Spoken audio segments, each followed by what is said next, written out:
Last week we went to Liverpool. This week we meet apprentices of quite a different kind. Or are they? These are the fifth-year boys of the Royal Ballet School at Richmond, near London.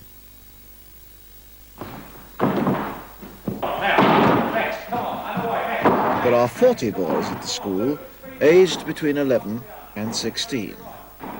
Though competition to enter is very fierce, and part of the timetable is unusual, in most ways the school is just a school.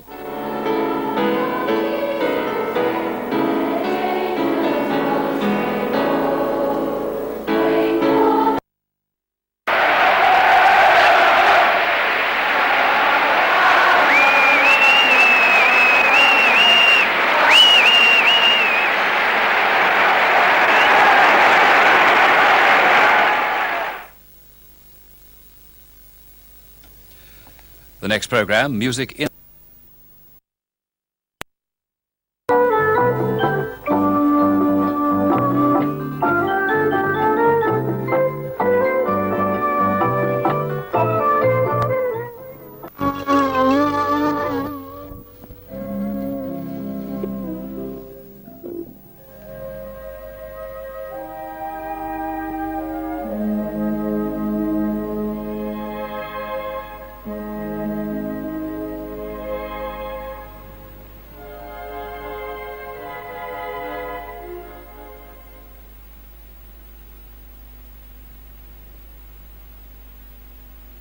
Here's an announcement for teachers.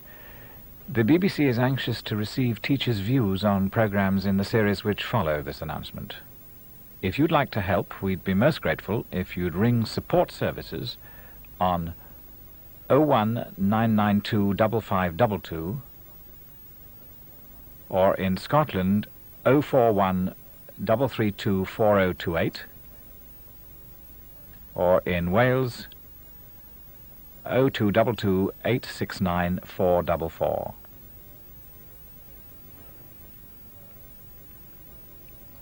Or you can write to Support Services, P.O. Box 7, London W3. And now here's your programme.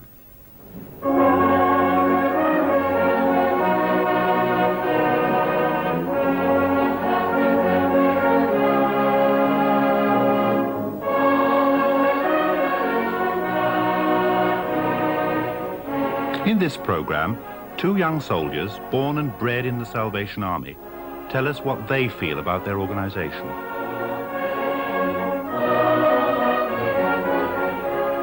The Salvation Army was founded more than 100 years ago as a Christian mission. The friendly nickname for it to this day is the Sally Ann. I'm Leslie Dent, I'm 16 years old and I live in Southall, Middlesex. I've got a sister called Mandy, who's 13, and a brother called Tony, who's 10. We're all in the Salvation Army, along with my mum and dad. My name is Neil Hudson, and I'm 15. I live in Halifax, which is in West Yorkshire. All my family attend this Salvation Army, my mother, father, and my brother Paul, who's 13. I've attended...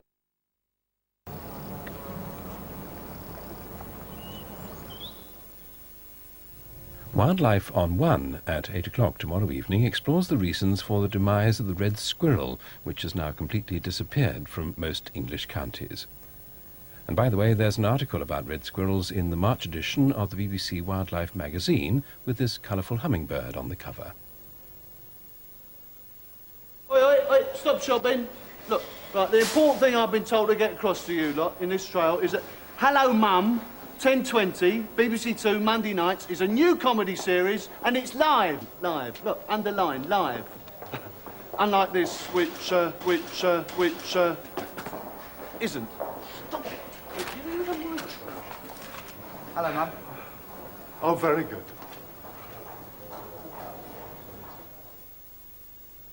On BBC One now, 4 contestants from London and the South East compete for a place in the semi-finals of Mastermind. And from Mastermind to Masterclass here on BBC Two, given by the world-famous tenor Luciano Pavarotti.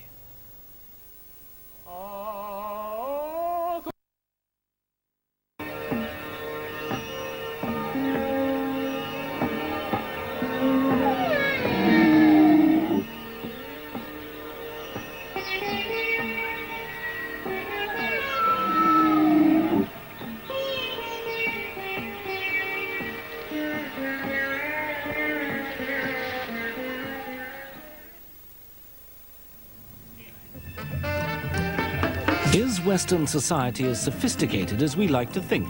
Or have the answers to the problems of living been around for a long time?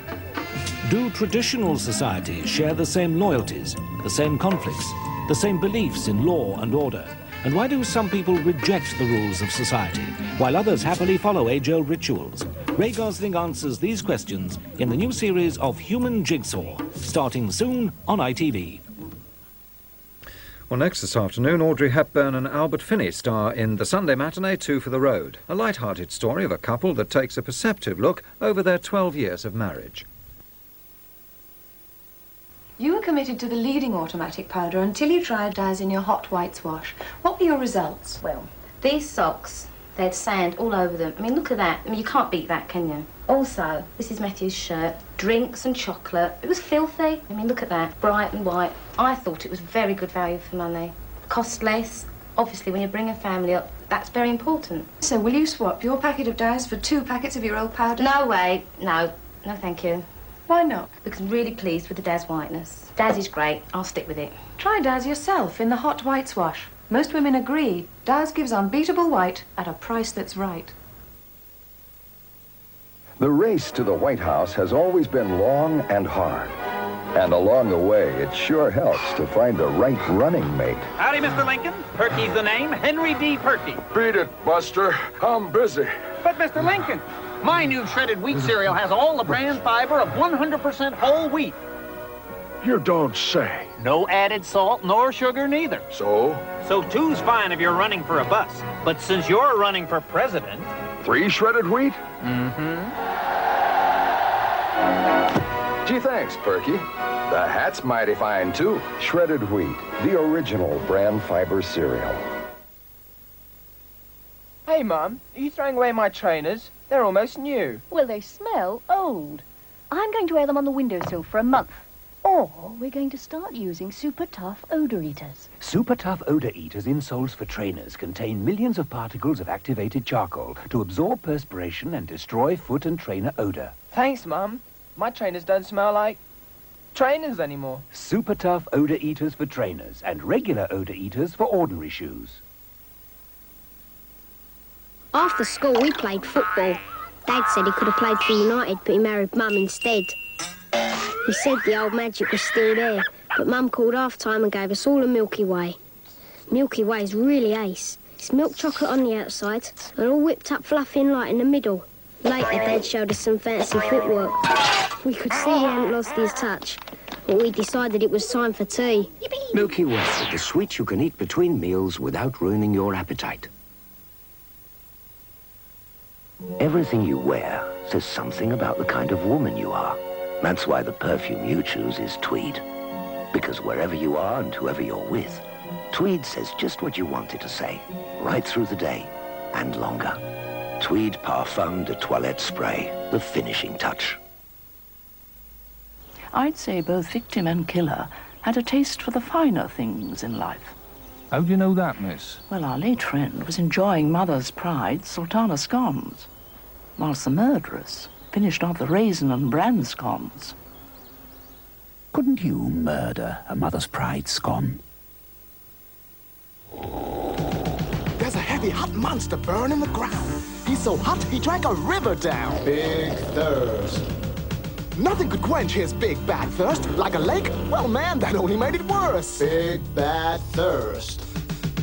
One day, he knocked back a swimming pool. Then he got a taste of something real cool. Big new squash. Now, if you follow my jive and get hip to my verse, only quash can quench the big bad thirst. Big new quash. Finding a magazine that appeals to all the family is as easy as 1, 2, 3. Page the Oracle, the magazine on the screen. Sunday means entertainment here on Granada. 7:15 brings the game for gamblers, Winner Takes All, with Jimmy Tarbuck inviting contestants to place their bets and go for the jackpot. At 7:45, Murder, She Wrote. Our good wishes will be with you always. First, we must go to the federal authorities and ask them to seek asylum. The Dangers of Defection at 7:45, and at 9, Connie moves out. Gone. There is something with you that I need, but with me, that's always been the reason for chucking it. To see you, pal, and never looking back. 10 brings a threatening call in Tales of the Unexpected. I wish you hadn't got this job. Why, do you think it made much difference to us? Partly that. What else? I'm afraid. And with Jimmy Young at 10:30 and the late-night movie Nightmare at 11:15, this is Sunday here on Granada. Well, now on Granada, Audrey Hepburn and Albert Finney star in the Sunday matinee, a light-hearted story of a couple that takes a perceptive look over their 12 years of marriage. 2 for the road.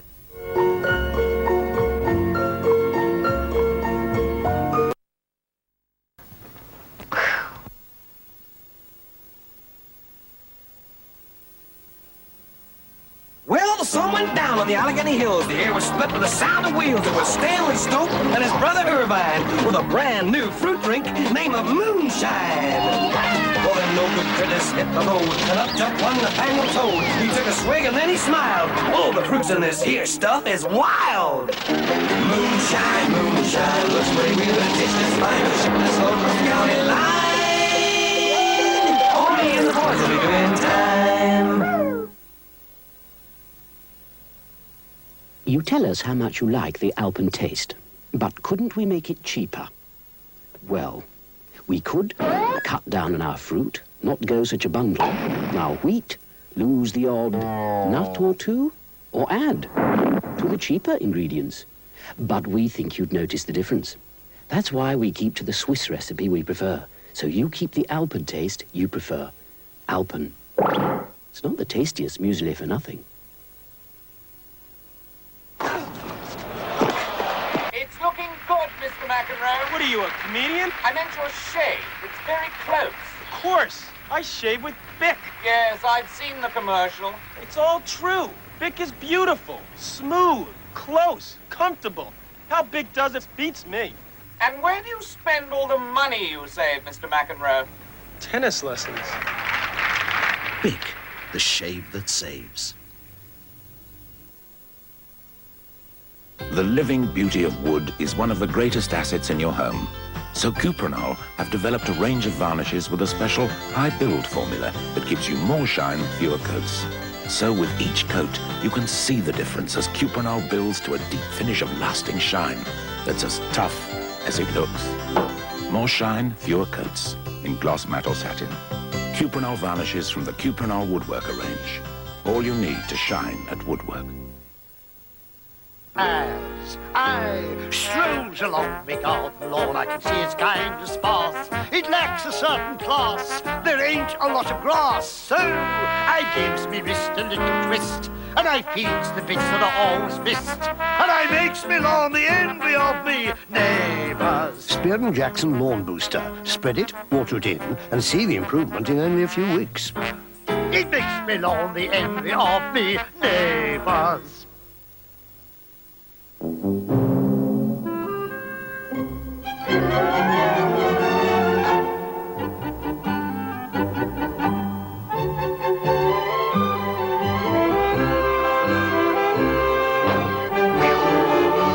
Larder Reaver. Try one for size.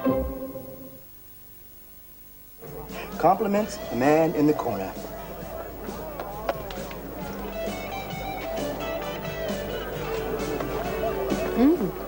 Interesting. The man in the corner? It's different. What is it? You approve? You mean the drink?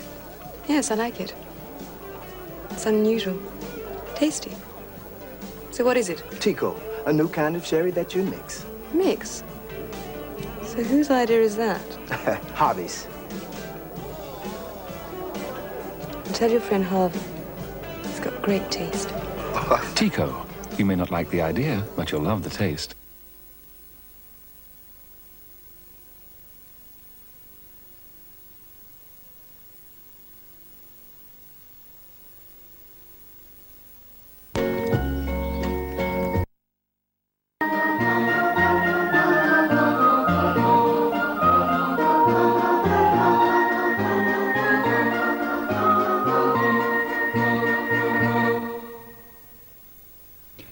Tonight's programme can be seen again on Sunday afternoon at 2:50 here on BBC Two.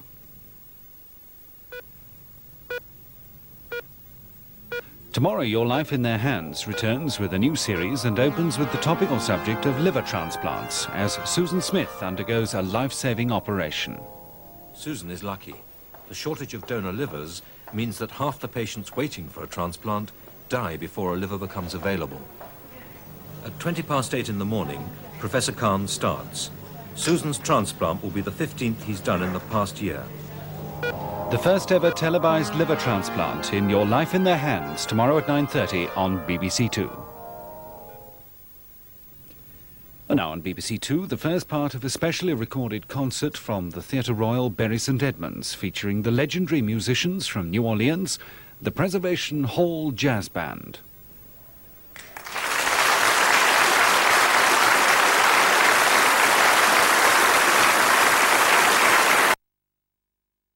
Ripe for a bit of care and attention. You start this time. K-Y-L-E. Kyle.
Starting next Monday here on 2, a new series. Jack Hedley stars in a romantic thriller, Who Pays the Ferryman? Alan Haldane, searching for an identity, returns to Crete after an absence of some 30 years. I think I am looking for something. Something you found here and then you lost? Perhaps. I must meet her. But why? As far as Eleanor is concerned, Stelios Papadakis was our father. After all these years, you cannot turn up a stranger from England and tell her the truth. I wasn't going to tell her anything, but I must meet her and I must talk to her. No. The Englishman must be driven from Crete. And if he will not go, well then, you know what must be done.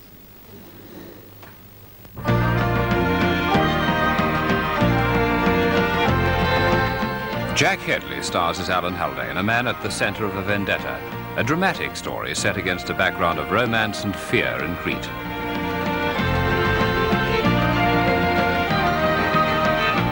A new series, Who Pays the Ferryman, starts next Monday at 9 here on 2.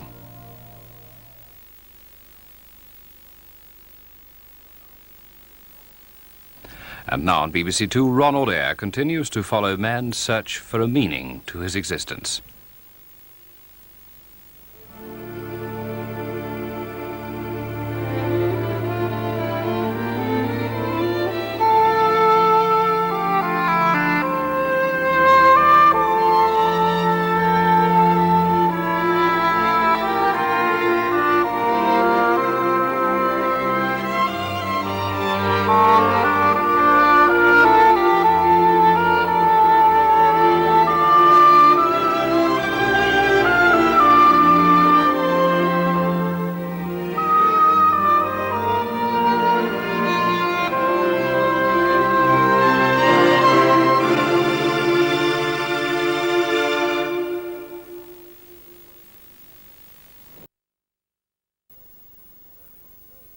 On Thursday evening on Radio 3, and the Amadeus Quartet can be seen playing the whole of Beethoven's String Quartet, Opus 135, part of which was included in tonight's Long Search, at 11:35 this evening here on 2.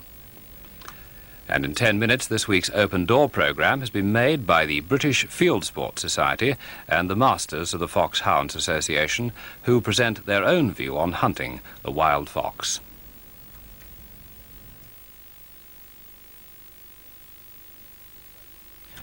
First, Peter Woods with the late news on 2.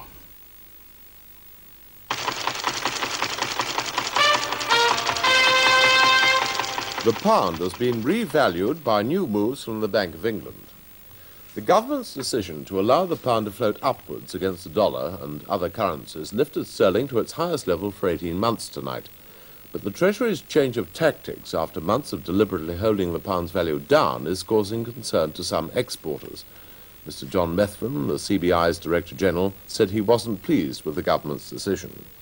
Moderate pay settlements were now more essential than ever if industry was to maintain competitive prices abroad. But Sir Geoffrey Howe, the opposition Shadow Chancellor, welcomed the move and said the government had done exactly what the Shadow Cabinet had said they should do. Tonight, the pound had closed at $1.84, up 6 1/4 cents. That's an effective revaluation of 3.5%. And against other currencies, it also improved to stand at 64.6% of its 1971 value. Richard Whitmore asked a foreign exchange dealer what effect the rising pound has had on the money markets. Well, it's created an extremely busy market, but it's been a good two-way market.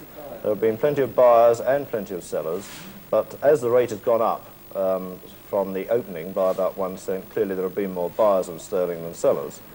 The Bank of England, I suspect, will have smoothed out the operations and taken in just a few here and there, but I don't think there's been any concerted Bank of England operation at all today. Well, at the moment, as you close here, it's reached, what, 184? Yes. Do you expect it to go higher tomorrow? Yes, I suspect that it will continue to get firmer unless the Bank of England take a big interest in the market and intervene heavily. But I don't think that at this level that they're likely to do that. But at what height would things become more critical then? Well, this is very difficult to say, but I would suspect it can go to 186 without perhaps the Bank of England taking very much interest. British Leyland's car workers have voted nearly 2 to 1 to accept the company's plans to reform wage bargaining. The result of a secret ballot was 59,000 votes for the reform package and 31,000 against. It's a complicated package involving an immediate 10% pay rise as the first step towards a company-wide agreement. There'd also be parity, so workers will get the same wage for the same job everywhere, security through better sick and layoff pay, and bonus schemes for production at each plant. And within 2 years, a central bargaining unit to negotiate for the whole of Leyland cars, not the present 58 units. Different aspects of the scheme have attracted different people. Did Leyland think central bargaining was the answer to the company's problems? We're not saying that'll be the total answer, but it will be the answer to so many of our difficulties. Something like 2/3 of our disputes have consistently been in this whole area of pay and security and looking across at other plants and other employees in other plants. The tragedy will be if we are not able to take, for example, the November date, the 10% increase, and the first down payment on parity to its logical conclusion, because that's what everyone has voted for. No one should be under any illusions about the situation that if they don't come forward with those goods, the psychological reaction on our people, not only here but through the whole of Leyland cars, will be destructive. The shop stewards representing the 3,000 manual workers on unofficial strike at British Oxygen have tonight recommended a return to work. Mr. John Miller, the Transport Workers' National Chemical Officer, said the company had made a fairly substantial new offer. But voting was close, 38 in favour, 36 against. Further talks are planned on Thursday, after the men at 46 depots around the country have been consulted. The Police Federation have accepted the government's pay offer.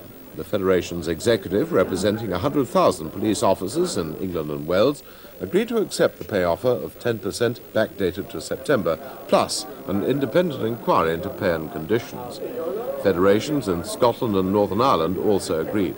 The Home Secretary has given an undertaking that he'll accept the conclusions of the inquiry.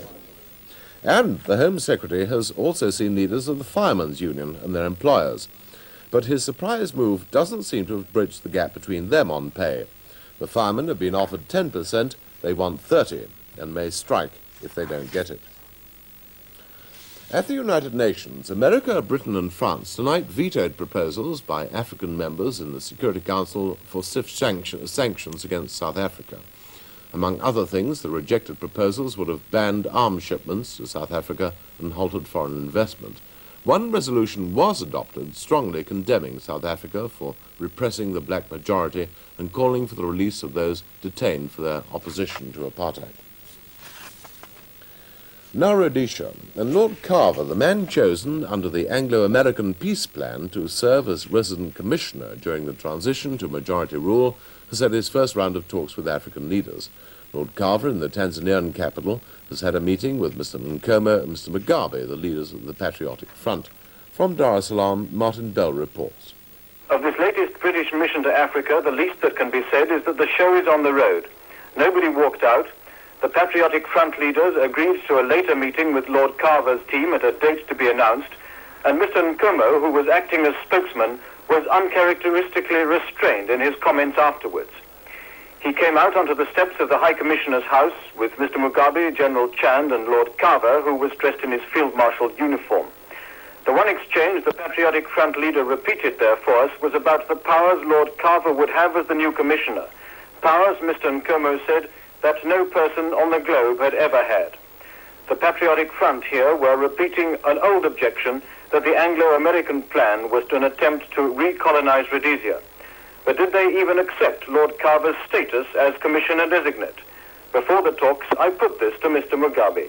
I recognize Lord Carver as Dr. Owen's messenger. He's brought a message from Dr. Owen, and in that capacity, well, naturally, he's coming to deliver whatever this message might be, and we will look at him as a British emissary.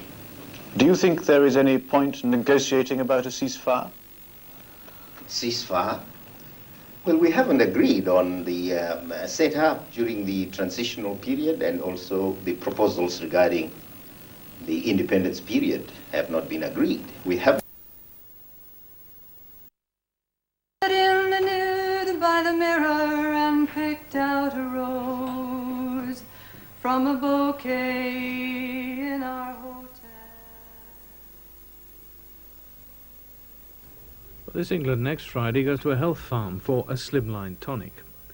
Next tonight, though, the new Avengers penetrate a forward base. The British Academy Awards, introduced by Michael A.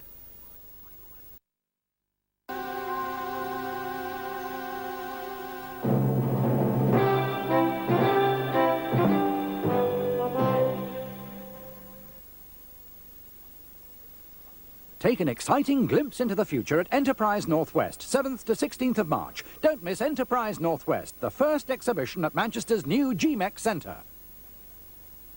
Cadbury's new Caprice biscuits are made with real ingredients. Chopped hazelnuts and ground ginger. Oil of almond with natural honey.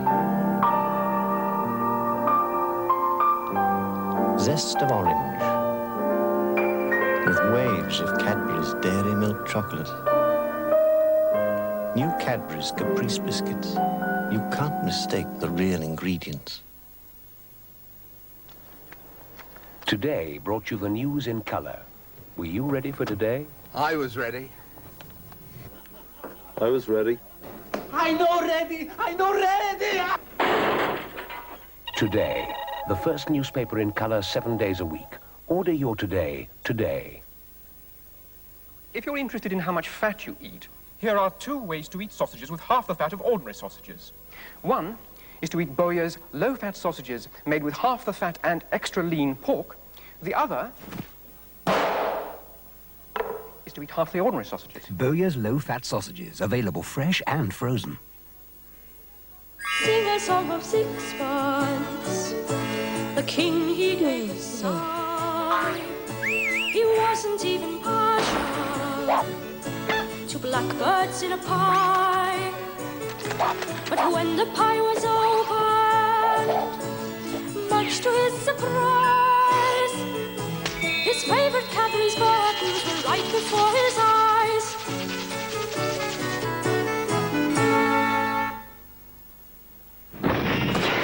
Must be lunchtime. Come here, Pterosaurus. Hold it, Rex. Here's something even tastier than me. No Spaghetti-saurus. Look, there's Blunty and me. And who's the good-looking one? Oh, it's you, Rex. Yeah. All in the tasty tomato-saurus. No Spaghetti-saurus from Grass and Blackwell. Eat them before they eat you. Country Homes and Interiors is a new magazine for the kind of woman who thinks that flowers don't simply belong in vases, who enjoys looking at houses more when she knows who lives in them, who loves antiques, especially when she's paid yesterday's prices, who never stole a design idea without improving it, who believes clinical kitchens belong in clinics, who speaks of food and friendship in the same breath, who loves the country look even when she's not in the country. New Country Homes and Interiors for the kind of houses you'd leave home for.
come on in. Come and see Mummy. Come and see Mummy. Come on. Oh, hello, love. Come here, boy. Come on. Come and see Mummy. Come and see How was Mummy. it? Great. Did you get me cards? Yeah. Well, tell us then. Well, we went to Devon and Somerset, Exmoor. We did 8 youth hostels. You thought my mum...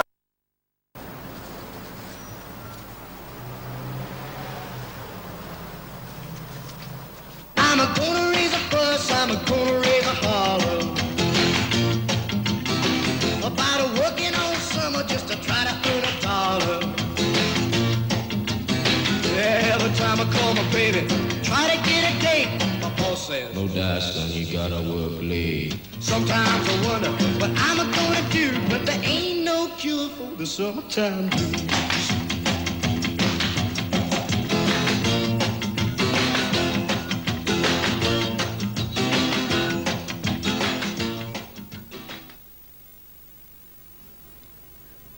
It's 3 o'clock. Songs of Praise from Abbey Wood in southeast London is the next programme on BBC One, and that's at 3:15. In the meantime, we're returning to a trade test transmission.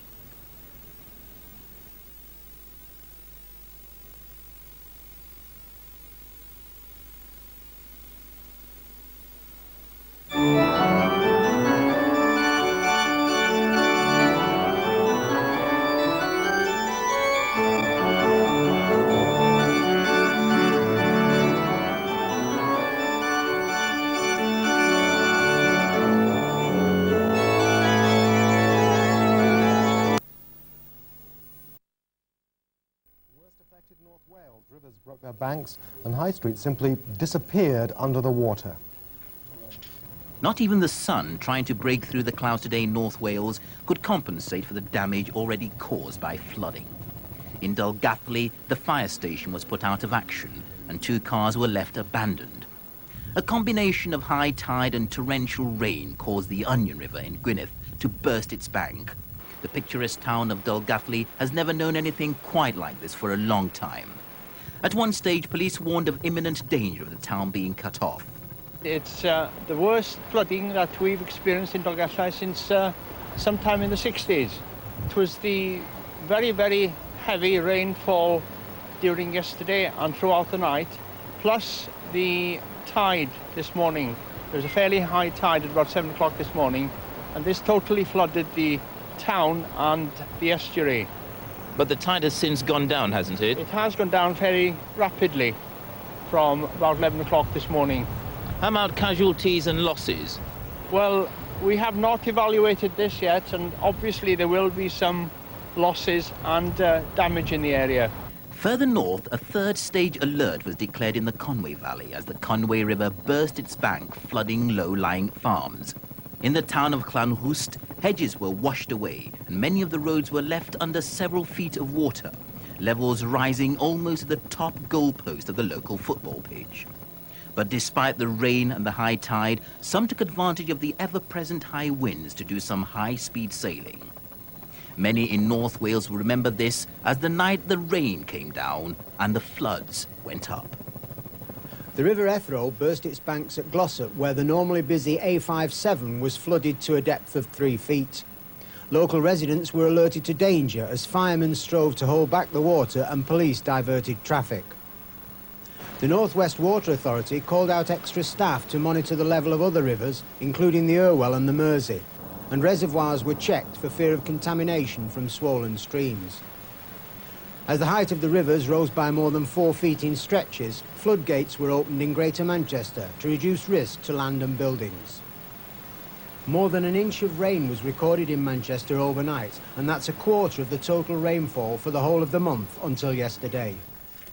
And the swollen River Irwell may have claimed a victim when a youth who was being chased by police tried to cross the river at Stacksteads near Bacup last night. The youth, aged about 17, fled after being challenged by 2 police officers who saw him riding an unregistered motorcycle. The youth, whose identity is still a mystery, was swept away. It's feared he may have drowned. Police will resume their search for him when the river subsides. The EEC Environment Commissioner has backed the... Programs featuring jazz musicians and their music. At 8:20, a concert recorded at the Bath International Festival starring Loose Tubes, one of the most innovative of young British orchestras whose members include classical, pop and full-time jazz musicians. Jazz Sounds 86 at 9:15 features performances from the 5 finalists in the Young Jazz Band competition, which attracted over 90 entries. At 11, a 31-piece orchestra put together by Rolling Stones drummer Charlie Watts plays one of its occasional concerts in a celebration of jazz. Sven Klang's Quintet at midnight is the highly acclaimed Swedish film which follows the fortunes of a group gigging in small towns in the 1950s.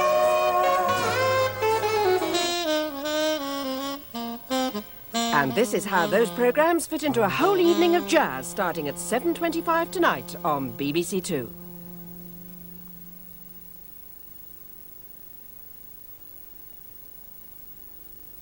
Now on to News View with Jan Leeming and Moira Stewart.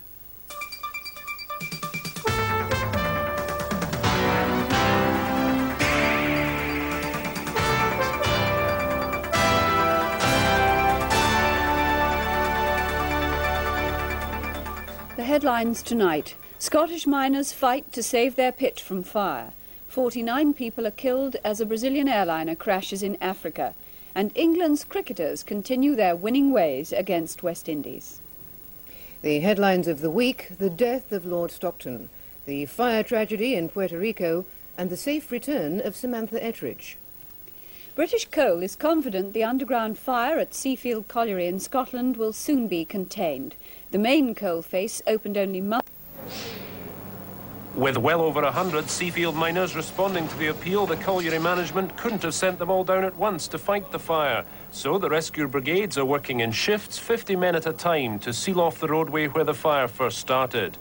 It's cost British Coal more than £8 million in the last year to open 2 new faces, and with 1 lost, it's a race against time to save their investment. I would pay tribute to men who have returned from what should be a holiday to help us at this time.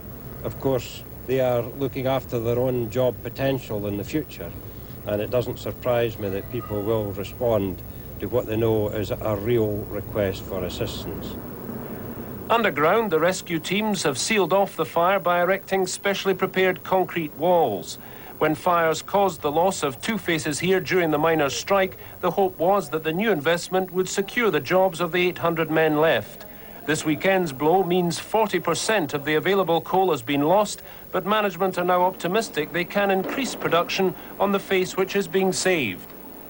An added irony to the fire risk below is the weather overhead. If the barometer stays high, that's good news for fighting the fire, because any sudden change in the weather will change the atmosphere underground, and that could fan the flames again. 49 passengers and crew aboard a Brazilian airliner were killed when it crashed in the West African state of Ivory Coast. It crashed at Banjaville, 11 miles from Abidjan, while attempting to return to the airport.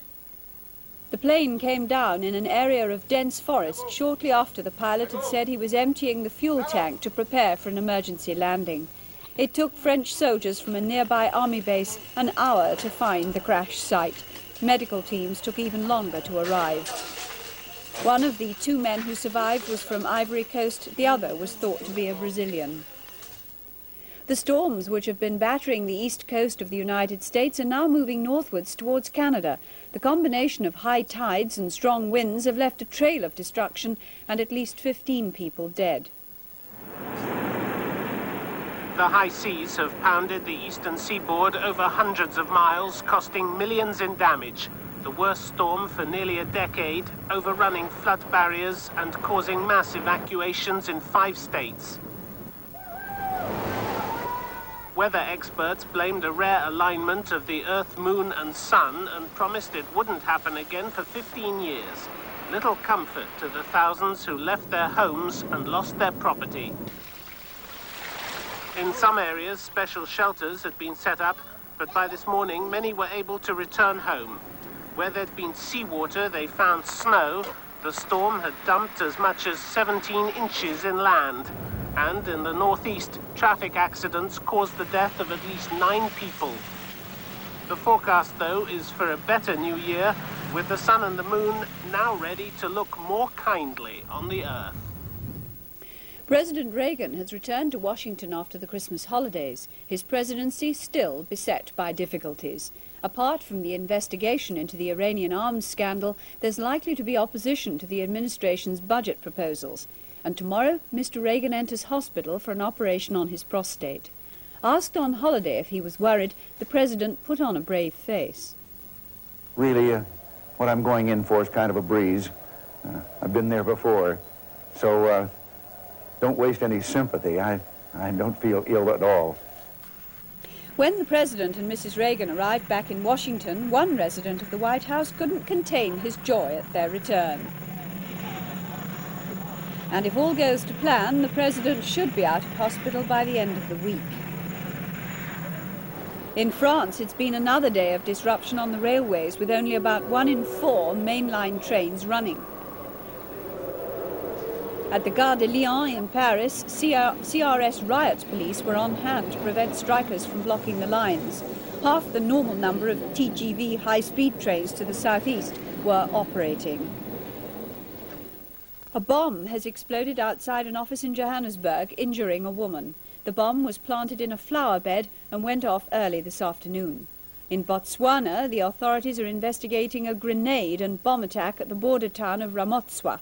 A civilian died and 5 soldiers were injured. The civilian was a woman of 72. The soldiers were hurt by a delayed action bomb in her ruined house. Botswana blames South Africa.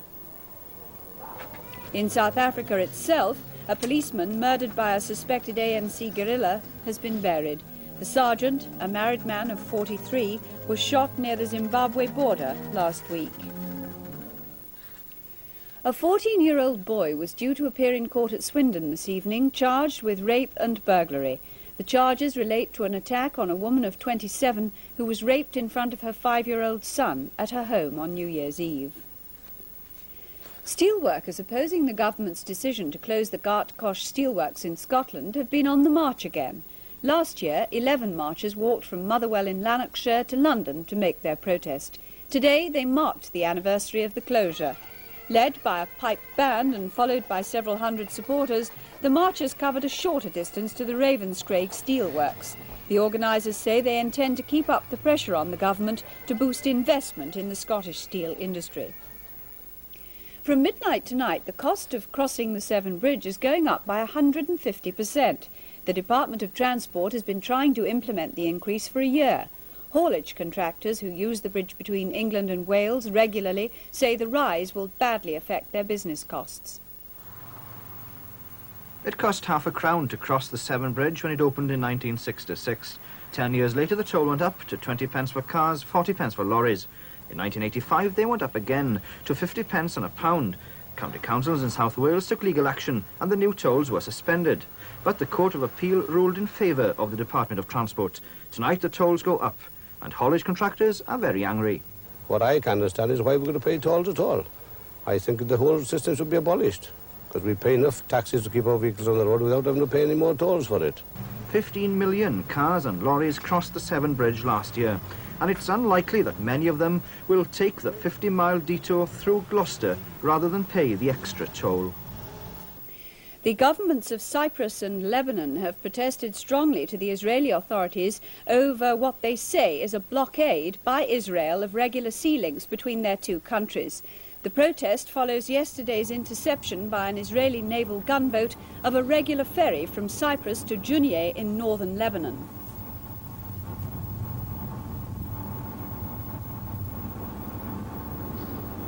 The ship was forced to turn round and is now stranded with its passengers in Larnaca.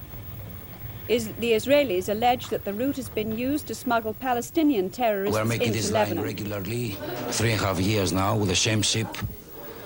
I have no terrorists on board, and also that's confirmed by the immigration officers of Larnaca on board.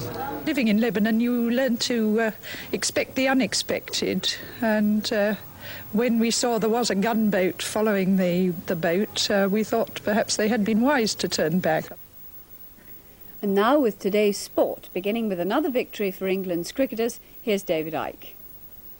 England's cricketing success in Australia continues. After retaining the Ashes, they've now reached the final of the one-day competition, the Perth Challenge, by beating the West Indies in a memorable match. England scored 228 in their 50 overs. Then, as man of the match, Graham Dilley took 4 wickets. They dismissed the West Indies to win by 19 runs. Michael Peshart reporting.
Part 3 of Who Pays the Ferryman, which is called The Long Shadow, will be shown next Monday at 9 o'clock, and incidentally the theme music from the series is now available on a new BBC record.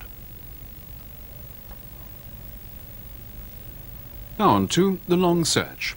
Ronald Eyre continues his globe-trotting survey of the world's religions in The Land of the Disappearing Buddha.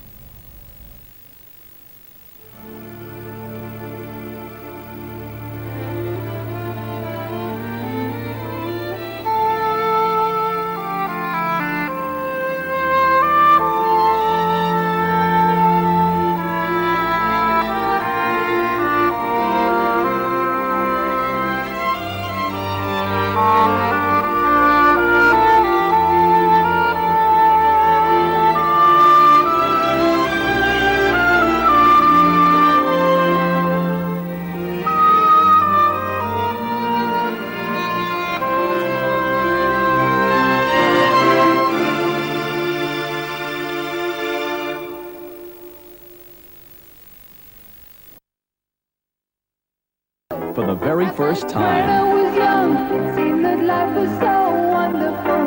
The Jumpers and Friends. But now they've withdrawn their help. The union says that BT are bluffing if they claim they can still cope, and with national talks moving nearer a settlement of the dispute, BT admits there are problems. They have been coping to date, except for a few occasions when we've called for engineers. Such instances at Bromber Exchange, which affected Clatterbridge Hospital, Warrington Exchange, which affected the district hospital in Warrington. And the thing that really brought it to a head was on Saturday evening, where Marsh Lane police station was in danger of losing its communications, and the NCUE members turned out on that occasion. And we're most grateful for that help. But now it would appear that we can no longer rely on any help whatsoever. A London court has been hearing that Liverpool soccer fans were like Ledbetter has covered this. Northwest refused to return to work. They were unhappy about management arrangements for clearing the backlog of work from the pay dispute, which was settled yesterday. Mark Dyson's been following the day's events. While in most parts of the country, telecom engineers returned to work today, the pickets were still out in Liverpool and Manchester. Talks last night broke down at 9:30, and it's still the same. So that's why we're here. And if it doesn't come to anything else, we're going to still stay here. We have to stay here indefinite. Our members last night at a co-ord meeting wanted to go back. They'd bend over backwards to go back because we want to give customers service. And this management is completely out of order. Their grievance concerns working hours. They've agreed to put in longer hours while dealing with the backlog caused by the 17-day strike, but they say management won't give any assurance that working hours will return to normal after that.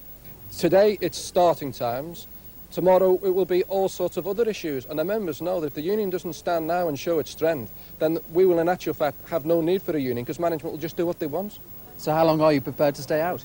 Well, that's up to the members, and I personally believe they'll stick it as long as it takes. Talks between management and union representatives in Liverpool and Manchester began early this afternoon. In Manchester, agreement has been reached, and the engineers have promised to return to work. But in Liverpool tonight, there's still no sign of a breakthrough, although the fact that talks have been going on for so long is seen as a hopeful sign, and both sides are fairly optimistic. But for the moment in Liverpool, the strike continues. Meanwhile, Manchester Airport is almost back to normal tonight after the return to work by firemen. But revenue...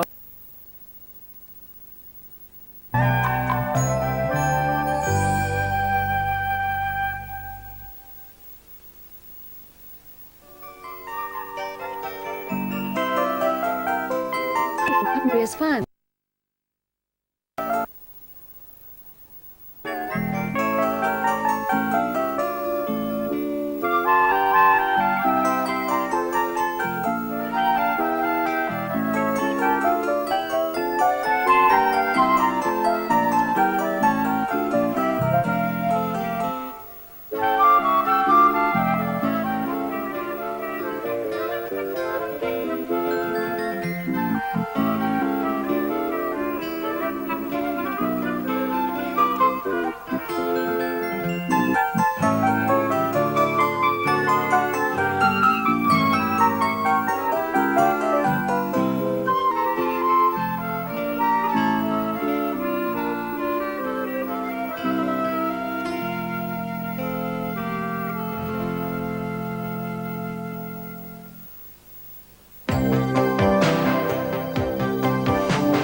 If you explore pond life in spring and summer, there's now available a 2-disc computer software pack for use on BBC Model B and Master Series computers, the price £17.95. It also contains pupils' activity materials, which can be obtained separately for £3.75. The pack can be ordered from Mercury Music Limited, P.O. Box 194, Sevenoaks, Kent, TN 15 8TZ.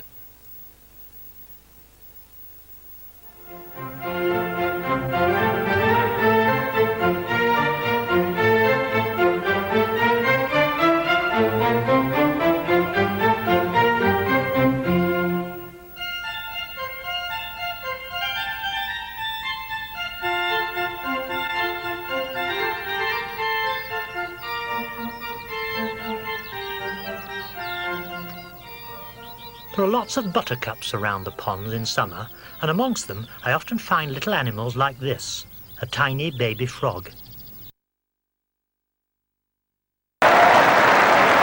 young man can certainly kick a ball in all kinds of ways. The scrimmage, the ball delivered out to Donovan. He was in exactly the right place and he had time to make it absolutely accurate and right and lift Swansea up to 17 points. Well, Swansea added a final penalty to make their final winning score 20 points to 9. And there's a really strong Welsh interest in our match next week when we go to the Reddings, to Moseley, a club which is unbeaten after 13 matches this season. This weekend they beat Cardiff, and now on Rugby Special they face the might of the Welsh Cup winners Newport. So I hope you'll be back with us on Rugby Special next Sunday, Moseley against Newport. Till then, good night.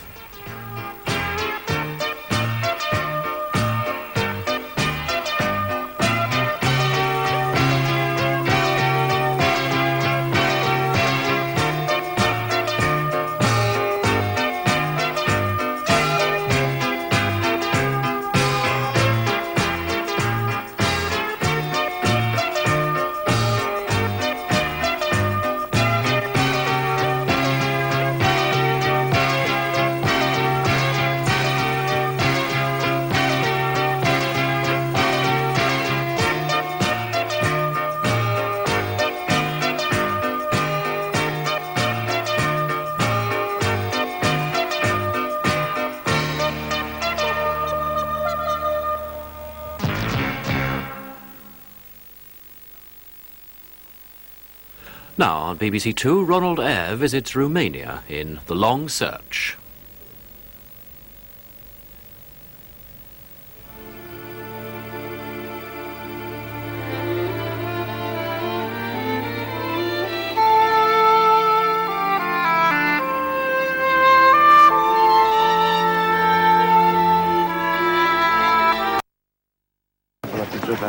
Nu vă spune dialog.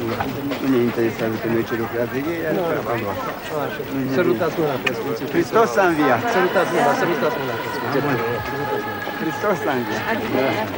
Hristos s-a înviat la noi. Să fie binecuvântat cel micuț. Cum te cheamă, miculet? Binecuvântat mămânii. Hristos s-a înviat. Hristos s-a înviat. Eu știu că Hristos s-a înviat. Să te cred nouă. Hristos s-a înviat.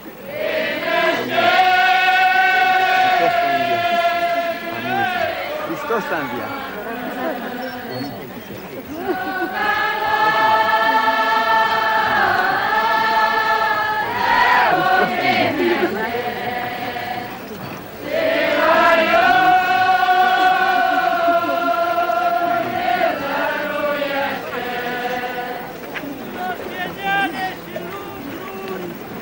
Hristos s-a înviat.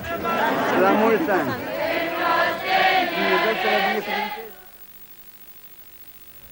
As a background to the Long Search series, there's a BBC book giving an illustrated study of the world's religions. It's written by Ninian Smart and is available now from booksellers, price £7.25. The Long Search tomorrow evening reports from New York, London and Jerusalem and tries to define what makes a Jew, and looks into the belief that they are God's chosen people. Well, that's tomorrow evening at 9:50 here on 2, with a second showing next Sunday at 5:50. The Songs of Praise on BBC One now comes tonight from Portrush in Northern Ireland. But here on 2, here's Peter Woods with this week's News Review.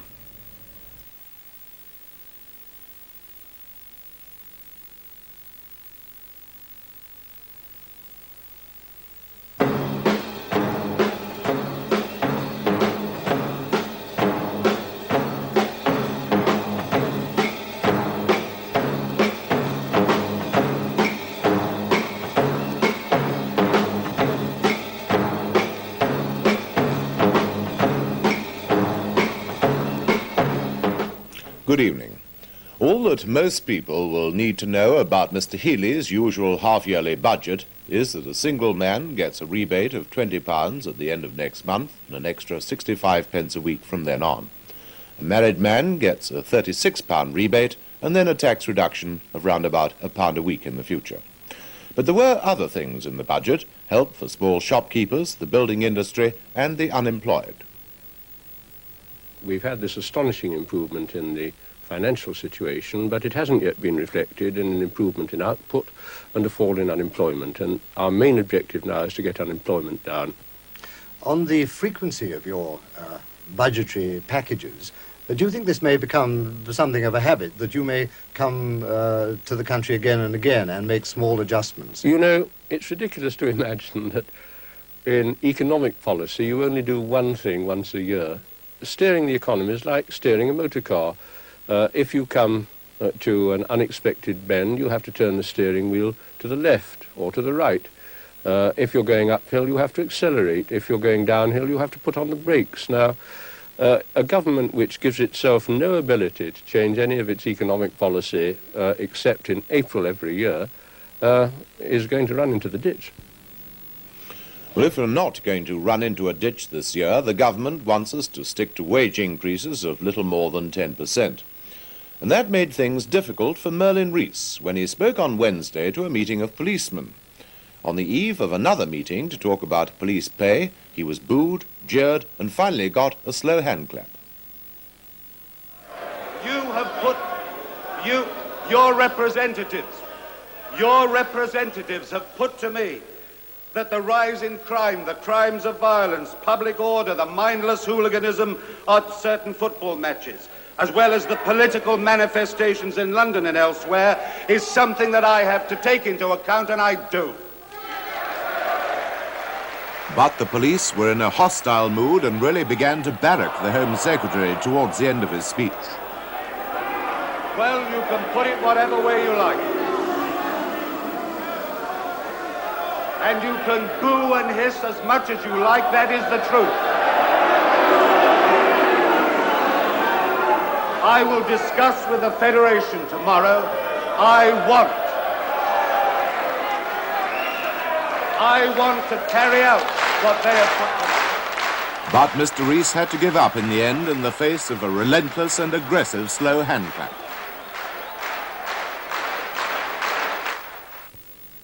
So things didn't look good for his scheduled meeting the next day with members of the Police Federation.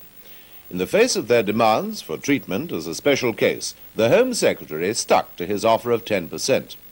But with a promise of a fairly rapid special inquiry into pay, conditions, and everything else concerned with the job, that offer was accepted by the Federation, to the delight and relief of the government, which doesn't want special cases. So once again, it's shown that where it, and not private companies, controls the money, it intends to stand firm. At the Old Bailey, another firm stand, and an appeal on behalf of 4 convicted IRA terrorists has been turned down. 4 other convicted IRA men had claimed that they had been responsible for the pub bombings at Guildford and Woolwich, for which the others were convicted. The judges said it was clever, but they weren't convinced. They said the men already serving life had nothing to lose and had concocted the story to get the others released. A Dutch millionaire, Mark Coranza, was kidnapped as he left his bridge club in Amsterdam on Thursday night. A telephone call, one of many, said he was being held by the Red Army faction, that's the Baader-Meinhof group. Well, that may well be the case, probably is, but initially Dutch police weren't convinced that it was so. In West Germany, 2 contrasting but connected funerals of a kidnapped and murdered man and of 3 terrorists. The leading industrialist, Dr. Schleyer, was given a state funeral on Tuesday after a service to his memory. Several thousand people gathered around the church to listen to the service which was being relayed outside. Throughout Germany, there was a 3-minute silence and flags were flown at half-mast. The Bishop of Württemberg conducted the service, the 3rd state ceremony to be held this year in Germany for victims of urban terrorism. Dr. Schleyer's widow was accompanied by Chancellor Schmidt and President Scheel, who later spoke of the war still to be fought against terrorists. Dr. Schleyer, he said, had died for all the German people, for all who believed that such terrorists were the enemies of every civilization. After the ceremony, there was a private burial on the outskirts of Stuttgart. The family said they appreciated the personal attention given them by the government, but they still questioned the right of the state to forfeit an individual's life. And it's now been disclosed that Dr. Schleyer had been extremely critical of the government's attempts at mediation in a message tape-recorded shortly after his abduction.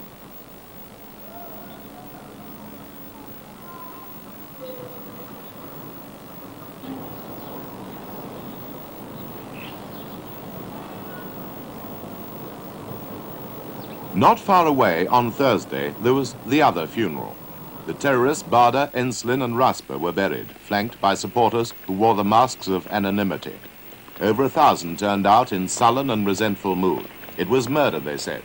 They insist that the 3 did not commit suicide in their Stuttgart prison.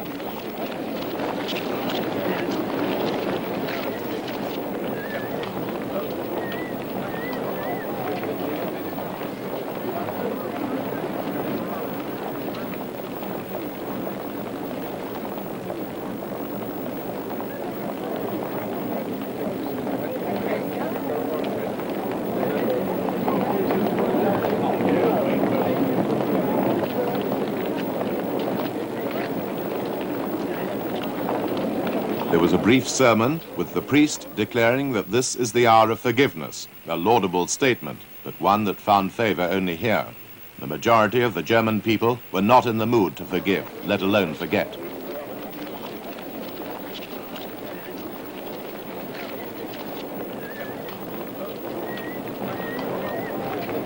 There have already been a number of protests about this funeral. Many people feel that burying the terrorists together will only create a monument to martyrdom, the last gesture of defiance.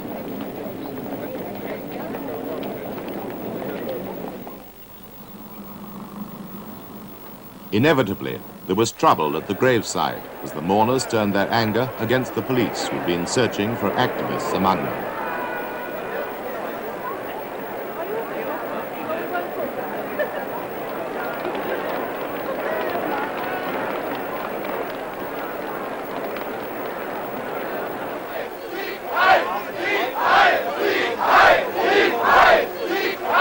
Special riot police units were brought in to swell the numbers of security forces in and around the cemetery.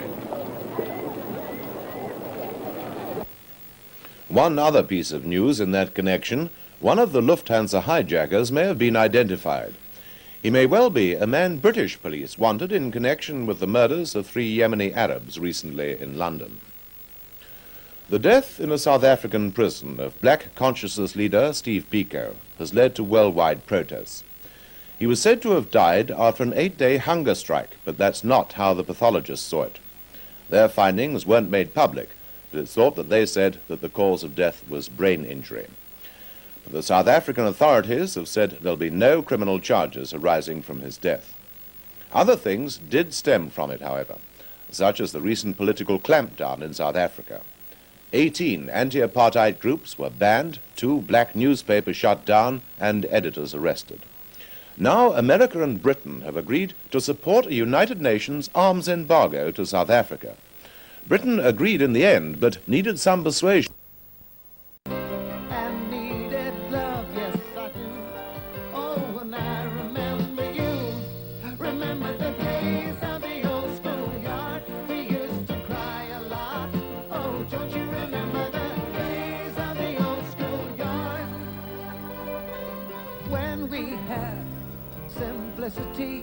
And we had one toast for tea, and we laughed and needed love. Yes, I do. Oh, and I remember you.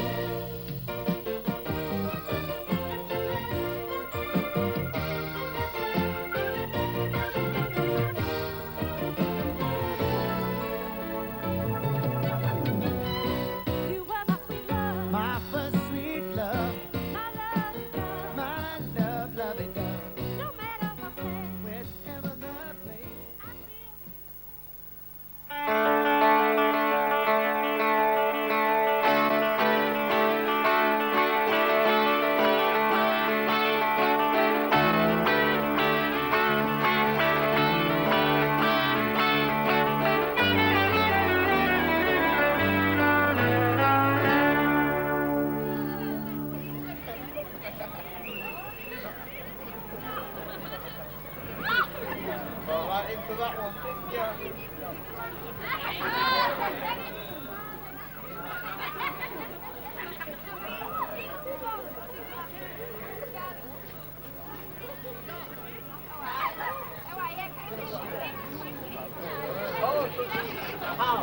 I have.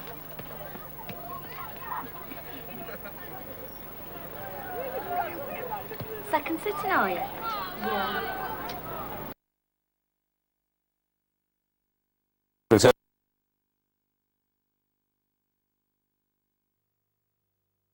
The end of our programme for tonight. Same time again next week. Until then, good night.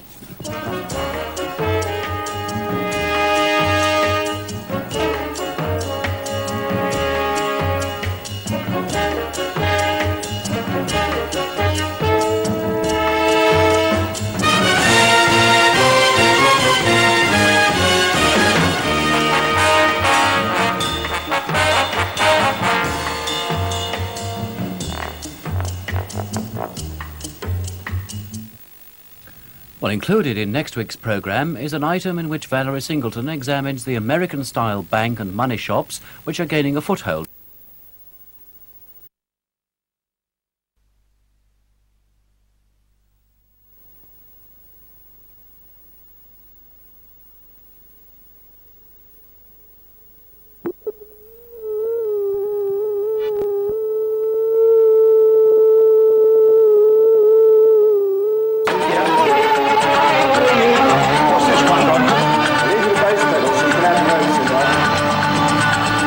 Also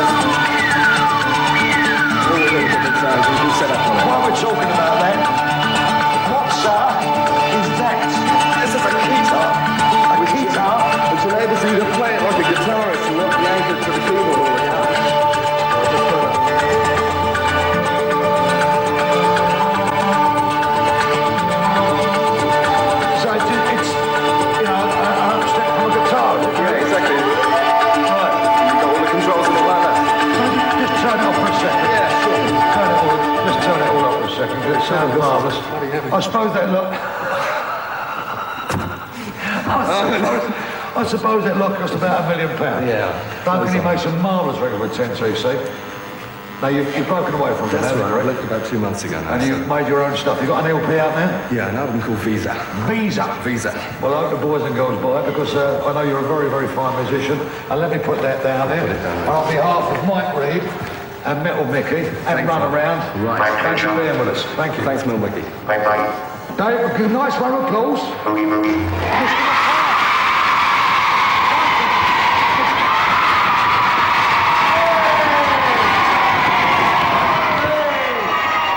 Right. Mike, yes. I got this chick coming down from the planet Robot. Yeah? She fancies me. Well, don't you fancy her, then? No, she's a robot. Just blooming mechanical. He's a robot. Doesn't matter. Here we go. Question coming up.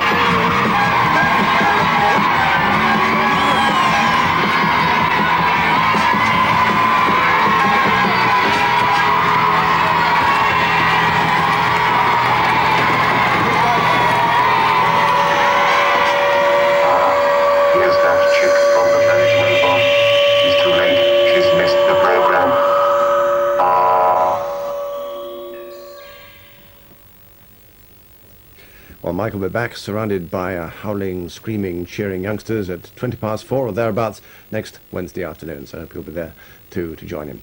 In a moment, we shall be out in the New Forest, searching once again for the Hensman boys. Brendan Chase. Come to English North Country, folks.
The theme music for Who Pays the Ferryman is available on a BBC single at record shops. On Wednesday, the start of a new three-part series, Eustace and Hilda. The first part, The Shrimp and the Anemone, shows Eustace and his elder sister, Hilda, as children. You only just escaped. It was an eruption. And you were the city of Athens. And you were nearly destroyed. I saved you. What a silly game. Nancy sends you her love. She can keep it. You've been very cruel to me, Eustace. I don't think you really love me. Eustace's dependence on Hilda is mirrored by her jealousy of him. Peter, go with me!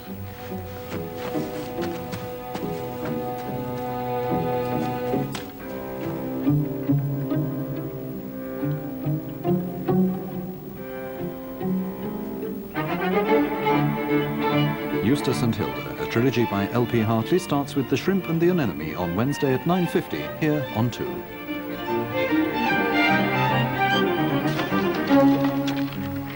Eustace again! Come on, again!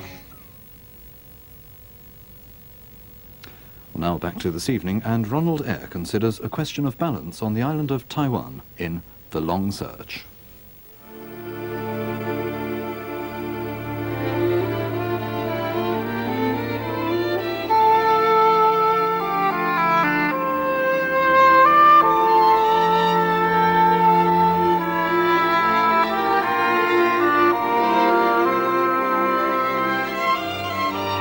Bye.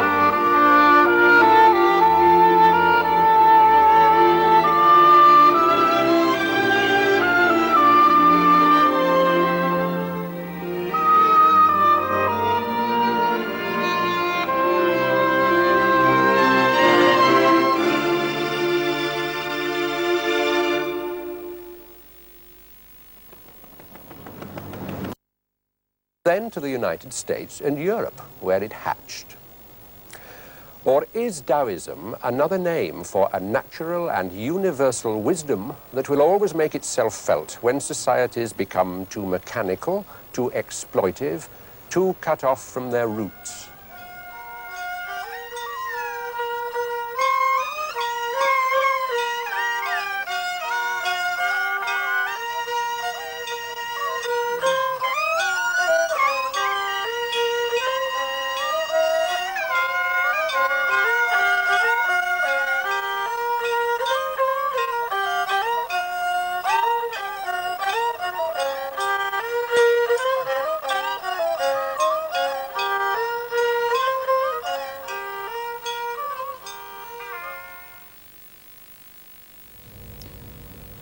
The radio programme which complements that chapter in The Long Search is entitled The Saints of Marx and can be heard on Radio 3 on Thursday at 9:35. And next Monday, here on BBC Two, the series takes us to California in search of some alternatives to the prevailing urban lifestyle that many of us enjoy, know about and perhaps suffer from. That's The Long Search next Monday at 9:55. In 10 minutes, the Open Door presentation is a pessimistic vision of the future as seen by a group of unemployed young West Indians living in Bradford. But now, with the time at 16 minutes to 11, the late news on 2 with Peter Woods.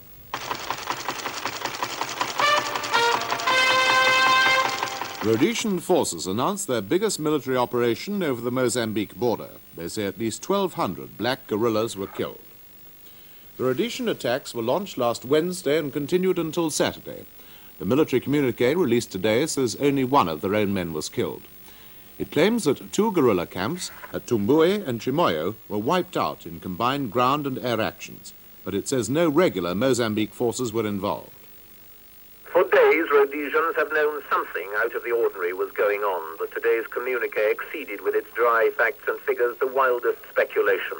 This is easily the biggest and most successful operation of the war. The communique said Rhodesian forces penetrated more than 50 miles inside Mozambique because, according to the Minister of Defense, Roger Hawkins, they'd been aware for some time of a considerable build-up of trained terrorists there.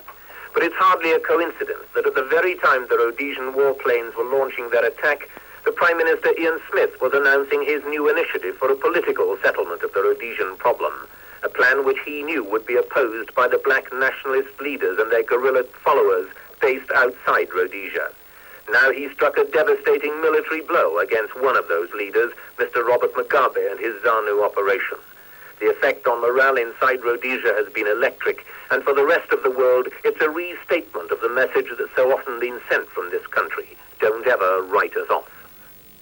From the Mozambique side, official reports tonight discounted the Rhodesian claim. The Mozambique version of the raids is that more than 80 people were killed, mostly women and children. They say that in the Tumbue action in the north, their own forces routed the invaders and 5 Rhodesian soldiers were killed. In the Middle East, Jordan has said she'll only attend President Sadat's Cairo conference if the other Arab states join in. But King Hussein has praised President Sadat's courage in visiting Jerusalem. The United States won't yet say whether she'll go to the meeting. President Carter is to hold a news conference on Wednesday. Only Israel has definitely said she'll be there. After receiving a formal invitation today, the Prime Minister, Mr. Begin, said 2 senior officials would represent his country. The executive of the Fire Brigades Union is seeing the Prime Minister tomorrow at its own request to discuss the strike now in its 3rd week. Our industrial correspondent says it's unlikely Mr. Callaghan will have anything new to offer the firemen, but he will be prepared to listen. The decision to seek the meeting was taken at a gathering of the union's full executive council in London today. Negotiations on the strike have so far been held with the Home Secretary, and Ian Ross asked the union's General Secretary why they had now decided to go to Mr. Callaghan. We want to see the Prime Minister rather than the Home Secretary. Oh, we're going to see the Prime Minister. He's agreed to see us. I've no doubt the Home Secretary will be there. I'd be very surprised if he wasn't, but it's the Prime Minister that we're going to see. But you say that you're seeing him from a position of strength. I say that we're seeing the Prime Minister to discuss the situation with him, and I'm not going to say one word that could be misinterpreted by Ian Ross or anybody else. But the strike is still solid. The strike is still solid. There's no doubt about that. A scheme to settle the dispute was suggested tonight by leaders of NAFO, the Senior Fire Officers Union, when they met the Home Secretary to discuss their own pay claim. The senior officers are under increasing pressure to support the firemen, and relations between them have worsened. Both unions have the same employer, the local authorities, so a solution could be in both their interests, as NAFO's president explained. What we have said to the Home Secretary tonight is that there may be a possibility, and he should look at the possibility of introducing the 42-hour week now with a 6-hour overtime to the firemen and to the officers, or mainly to the officers as far as we're concerned, because we are not involved in the firemen's claim. Introduce the 42-hour week, remain on the 48 and pay a 6 hours overtime, and then allow the employers, who are the local authorities, to negotiate with the officers a productivity or a self-financing productivity deal. Over 100 patients at Dudley Road Hospital in Birmingham were led to safety tonight as troops fought a fire in the basement. It took them just over an hour to put out the blaze, which destroyed files and hospital documents. Shop stewards representing the Outfitters Union at the Tyneside shipbuilders Swan Hunters have recommended that the men should return to normal working. The 1,700 men have been banning overtime for 3 months because of a pay dispute. The ban has jeopardised the yard share of the £115 million Polish shipping order. A report from Fiona Johnston. This morning's meeting between national union officials and the shop stewards was a last-ditch attempt to keep the Polish order on Tyneside. After a week of wrangling, the seriousness of the situation was no longer in any doubt at all. Either the matter was resolved today or there'd be no Polish order at all. After 4 hours of talks, the national executive of the AUEW, Mr. Gavin Laird, had this to say. At this meeting of shop stewards, recommend a return to normal working by removing the overtime ban to allow the workers' grievances to be pursued through the recognised procedures. Within the time limit set out in the agreement, this will permit the acceptance of the terms and conditions in the Polish order. The 7 ships will most certainly be constructed here in the shipyards in this area, given that our members accept the resolution as put to them by the shop stewards. 2 of the big high street banks have increased their interest rates following last Friday's 2% rise in the minimum lending rate. National Westminster was the first to announce details when it increased its base lending rate by 1.5% to 7.5%. Lloyds has kept its increase to only 1%.